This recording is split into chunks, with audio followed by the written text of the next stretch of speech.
હૈદરાબાદના વેપારીને ક્રિપ્ટોકરન્સીમાં રોકાણ કરવાથી સારું વળતર મળે તેવી લાલચ આપવામાં આવી હતી. વરાછા પોલીસ મથક વિસ્તારમાં વેપારીના રોકડા ₹2 કરોડના લૂંટના ગુનામાં વચગાળાના જામીન મેળવી ફરાર કાચા કામના કેદીને સુરત ક્રાઇમ બ્રાન્ચે ઝડપી લીધો છે.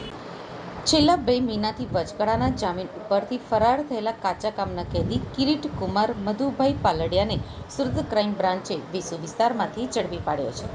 હૈદરાબાદમાં સુપર સીલ્ડ ઇન્ડિયા નામથી ઓટોમોબાઇલ્સ વેપાર સાથે વિનય નવીનભાઈ સંકળાયેલા છે.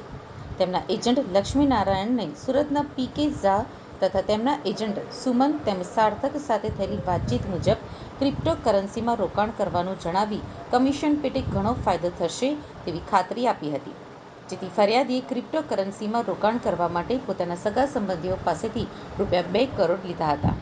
સુરત શહેરના વરાછા વિસ્તાર ખાતે આવેલા શ્રી સિદ્ધિ એન્ટરપ્રાઇઝ નામની આંગડિયા પેઢીમાં ગણી આપવા છતાં આરોપીઓના પ્લાન મુજબ ફરિયાદીના એજન્ટ લક્ષ્મીનારાયણના ખાતામાં ટ્રાન્સફર નહીં કરતા આરોપી પિન્ટુ ઝા તથા અમિત અને સુમન અગાઉ કરેલ પૂર્વ આયોજિત કાવતરા મુજબ મધુકર, રાકેશ, રાજુ, વિકી, કિરીટ પાલડિયા તથા શાહરૂખ વોરા તેમજ બીજા અજાણ્યા શખ્સો સાથે આવી મારામારી કરી હતી અને ફરિયાદીના રોકડા ₹2 કરોડની લૂંટ કરી નાસી ગયા હતા, જે અંગે ફરિયાદીએ 5મી ફેબ્રુઆરી વર્ષ 2022ના રોજ વરાછા પોલીસ મથકમાં ફરિયાદ નોંધાવી હતી.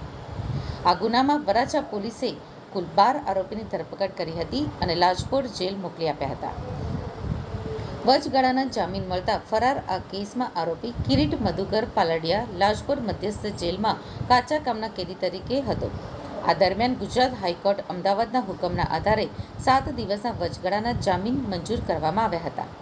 5મી એપ્રિલ 2024ના રોજ તેને જેલમાંથી મુક્ત કરવામાં આવ્યો હતો અને તારીખ 13મી એપ્રિલ 2024ના રોજ પરત જેલમાં હાજર થવાનું હતું, પરંતુ આરોપી હાજર ન થતાં તે ફરાર થઈ ગયો હતો. માહિતીના આધારે સુરત ક્રાઇમ બ્રાન્ચે આખરે તેની ધરપકડ વેસુ વિસ્તારમાંથી કરી લીધી છે.